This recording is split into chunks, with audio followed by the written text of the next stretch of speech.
Hi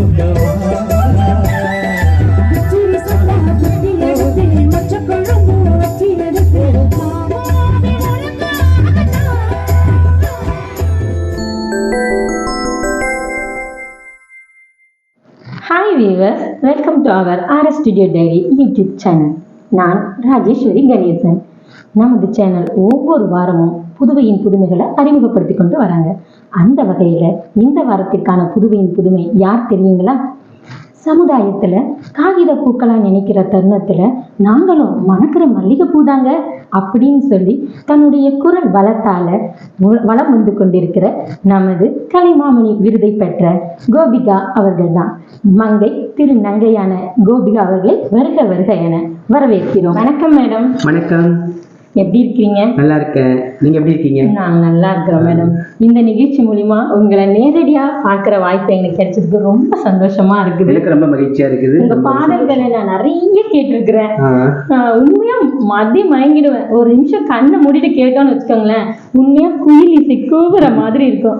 அது God grace தான் உங்களுக்கு அந்த வாய்ஸ். எல்லா பக்கமும் இறைவனுக்கு தான், இந்த இறைவனுக்கு தான் அந்த குரலை கொடுத்தாங்க. இந்த குரலால தான் நான் இவ்வளவு ரசிகர் உள்ளங்களையும் உங்களெல்லாம் சந்திக்கிற வாய்ப்புகள் கொடுத்தது இறைவனுக்கு நன்றி தெரிவிச்சுக்கிறேன். மேம், உங்களை பத்தி நான் கொஞ்சம் கேட்குறேன். கண்டிப்பா. இப்ப முதல்ல உங்களுக்கு இந்த பாடல் மீது எப்படி ஆர்வம் ஏற்பட்டது? எந்த வயதுல ஏற்பட்டது? அது எனக்கு சின்ன வயசுல எனக்கு பாடுற திறமை இருந்துச்சு. அது எனக்கே தெரியல. நான் நண்பர்கள் மத்தியில பாடி காமிச்சேன். அதுவும் நான் ஆரம்பத்திலே நான் லேடிஸ் வாய்ஸ் தான். அப்போ நான் திருநங்கைலாம் எனக்கு அதெல்லாம் தெரியாது, சின்ன வயசு அது. அப்போ நான் பாடுறப்போ என்னடா நீ ஆம்பளை பையன் பொம்பளை குரலை பாருன்னு எல்லாம் கேட்டாங்க. அது எனக்கு பொம்பளை குரலாம் ஆம்பளை குரலாம் அந்த ஏஜில் தெரியல. நான் சின்ன வயசுலேயே நான் பாட ஆரம்பிச்சதுனால நான் பாடினேன். நல்லா இருக்குடா, சூப்பராக இருக்கு, நீ என்ன கச்சேரி ஆர்கெஸ்ட்ராலாம் இருக்குல்ல, அதில் போய் வாய்ப்பு கேட்டு பாடு, கண்டிப்பா உன்னுடைய குரலுக்கு கண்டிப்பா வாய்ப்பு கிடைக்கும்னு நண்பர்லாம் சொன்னாங்க. சின்ன வயசுலயே சொல்லியிருக்காங்க. ஒரு எந்த வயது இருக்கும் சுமார்? கண்டிப்பா ஒரு வயசு 15 இருக்கும்னு நினைக்கிறேன். ஒரு 9th 10th படிக்கிற ஏஜ் அது சொன்னாங்க. அப்போ சரி பார்ப்போம். அப்பெல்லாம் நமக்கு சின்ன வயசு இல்லையா, எங்க போய் யாரை பார்க்கறதுன்னு தெரியாது. அப்புறம் பக்கத்து ஊர்ல ஒரு கச்சேரி நடந்துச்சு, ரவிராஜன் கச்சேரி. பாண்டிச்சேரியில ரொம்ப ஃபேமஸான கச்சேரி அது. ரவிராஜன்னா யாருக்கும் தெரியாதே இருக்க மாட்டாங்க, எல்லாருக்குமே தெரிஞ்ச.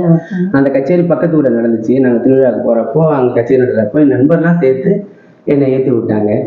ஒரு பாட்டு வாய்ப்பு கொடுங்க, நண்பருக்கு நல்லா பாடுறப்ப குரல் நல்லா இருக்குன்னு. நண்பர்கள் கூட்டம்னா வந்து முன்னேற்றத்துல இருக்கு போல இருக்கு. சாதாரண நான் திரைப்படத்துல பார்க்கும்போது கூட நினைப்பேன். ஆனா உண்மையிலுமே நிறைய பேர் சொல்றாங்க, ஏன் நண்பர்களால நான் முன்னேற்று வந்தேன். நிறைய பேருக்கு ஃப்ரெண்ட்ஸோடைய உதவியால தான் நிறைய பேர் முன்னுக்கு வந்திருக்காங்க. சரி, எனக்கு முன்னுக்கு வந்து என்னுடைய மனைவி இது காரணம், எங்க அப்பா காரணம் சொல்றாங்க. அதோட அதிகமா காரணம் நண்பர்கள் தான். நிறைய பேர் முன்னுக்கு வந்ததுக்கு நண்பர்கள் காரணமா இருப்பாங்க நான் நம்புறேன். அது கண்டிப்பா எனக்கு நடந்திருக்கு. என் நண்பர்லாம் சேர்த்து என்னை ஸ்டேஜ் ஏற்றி விட்டாங்க. அப்போ நான் அரண்மனை கிளி படத்துல ராசாவியை உன்னை விட மாட்டேன்னு சொல்லிட்டு அந்த பாட்டு தான் எனக்கு அரங்காற்றமே. ஜானகி அம்மா பாடின பாட்டு, ராஜாசாரி இசையில ராசாவியை உன்னை விட மாட்டேன் முதல் பாடலே அதுதான். அது ரொம்ப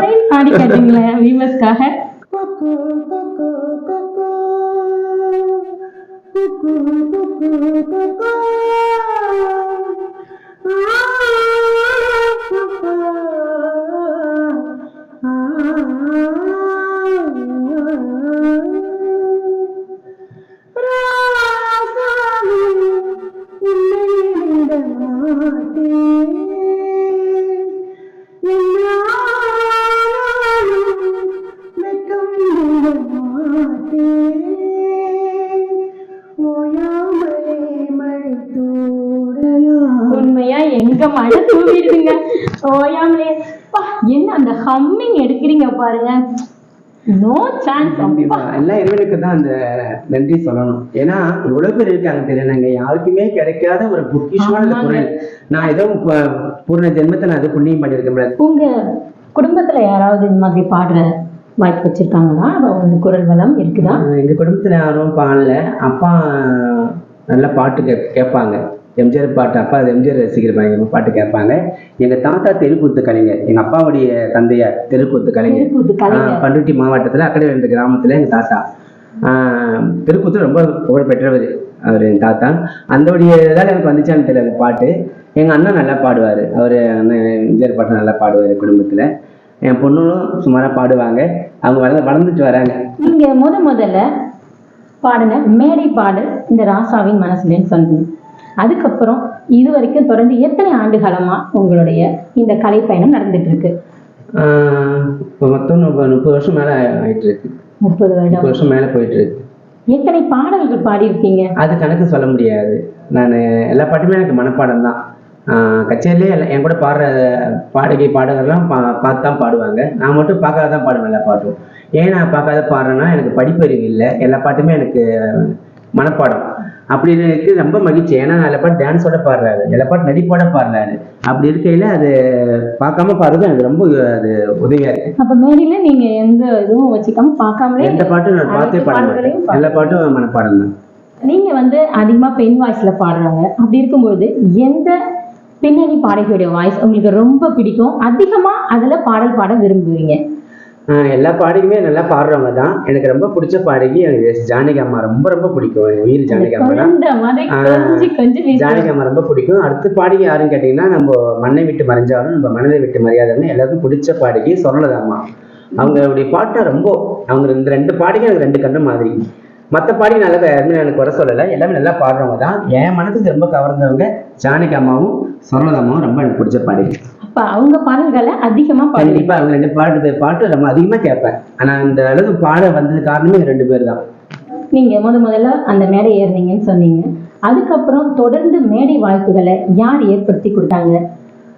அதுக்கப்புறம் நான் மேடை கச்சேரியில் வாய்ப்பு கேட்டு நான் நிறைய கச்சேரிக்கு போயிருந்தேன். கடலூர் பாண்டிச்சேரியில் போனேன். அங்கே எனக்கு முத மூத்த கலைஞர் சீன ஐயா, பாண்டிச்சேரி சீன ஐயா சொன்னால் யாரும் தெரியாத ஆளே இருக்க மாட்டாங்க. அந்த ஐயா தான் எனக்கு வாய்ப்பு கொடுத்தாங்க. என்னை சைக்கிள் உட்கார வச்சுக்கிட்டு பாண்டிச்சேரி ஃபுல்லாக சுற்றி வந்தாங்க. இந்த புள்ளிக்கு ஒரு வாய்ப்பு கொடுங்க, இந்த புள்ளிக்கு ஒரு வாய்ப்பு கொடுங்க, இந்த புள்ளிக்கு ஒரு வாய்ப்பு கொடுங்க சுற்றி வந்தார். அவர் தெய்வம் ஆயிட்டாரு. இருந்தாலும் என்னோட உயிர் இருக்கைக்கு நான் அவரை மறக்க மாட்டேன். நிறைய கச்சேரி பண்ணிட்டு இருக்கீங்க. இப்போ தொடர்ந்து உங்களுக்கு வாய்ப்புகள் அதிகமாக வந்துக்கிட்டே இருக்குதா? நிறையா பாண்டிச்சேரி ஆர்கெஸ்ட்ராக்காரங்க, இப்போ தமிழகம் ஃபுல்லாகவே எல்லா ஆர்கெஸ்ட்ராக்காரும் வாய்ப்பு கொடுக்குறாங்க. எல்லாருக்கும் போயிட்டு இருக்கேன்.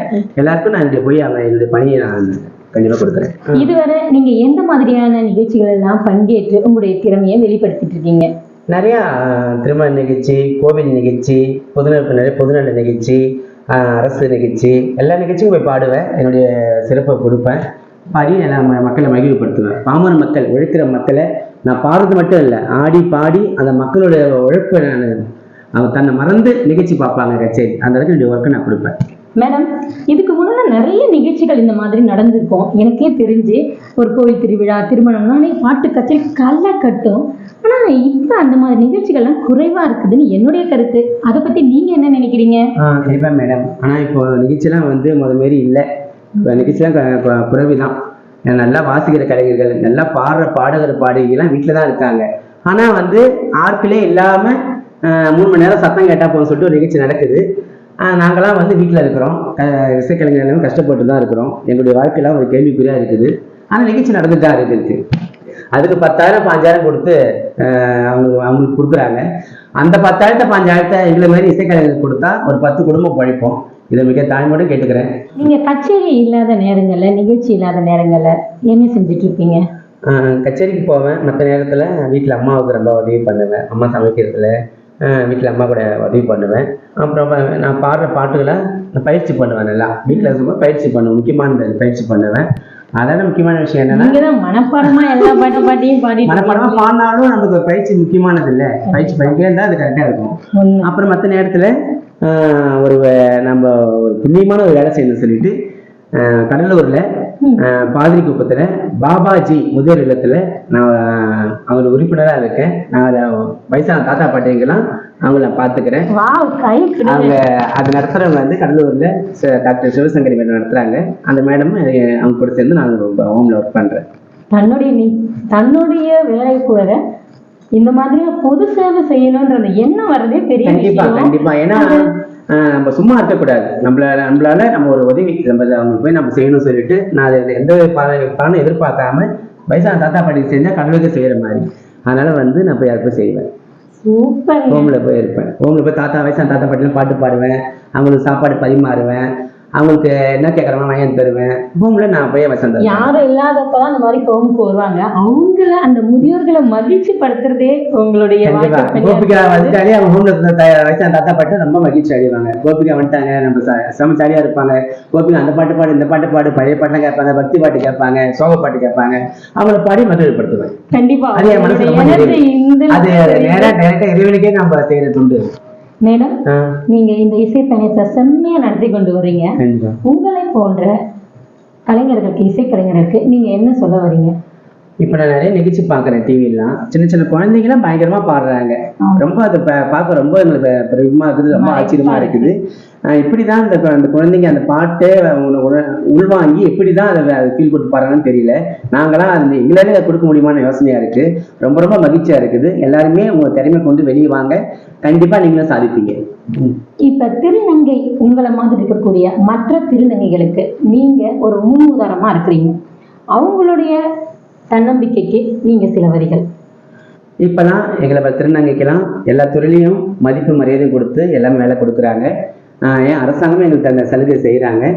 இருந்தாலும் இன்னும் அரசாங்கம் எங்களுக்கு முக்கியத்துவம் கொடுத்து எங்களை இன்னும் கொஞ்சம் அங்கே உதவி பண்ணாங்கன்னா நாங்கள் எல்லாரும் நல்லா இருப்போம் சொல்லிட்டு மிக தாழ்மையுடன் கேட்டுக்கிறேன். இதுவரை உங்கள் கலைப்பயணத்தை பற்றி சொல்லிக்கிட்டு வந்தீங்க.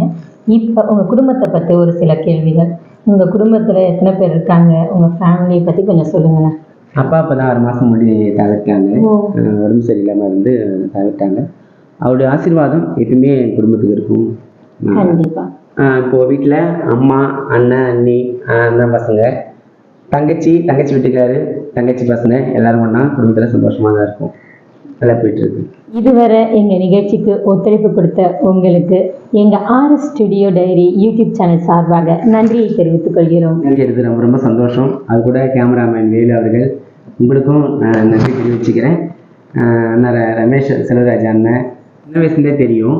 அவர் என்னுடைய பணிகளை அவர் ஆரம்பத்துலேருந்தே பார்த்தவர். அதுபோல் அவருக்கு தெரியாத வேலையே இல்லை. ஆர்டிஸ்ட் பண்ணுவாங்க, படம் பண்ணிட்டு இருக்காங்க.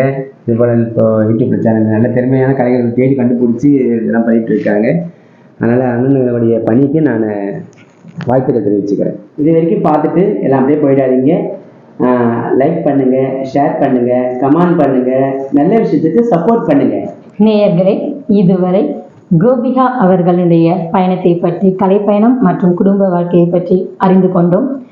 இதன் மூலம் திருநங்கையாக இருக்கின்ற சில பேருடைய வீடுகளில் அவங்க மறுக்கப்படுறாங்க. இதை நம்ம தவிர்க்கணும்.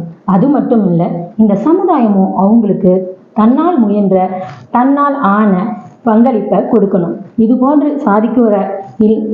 சாதிக்கக்கூடிய திருநங்கைகளை நாம ஒரு காட்சி பொருளாக மட்டும்தான் பார்த்துட்டு வரோம்.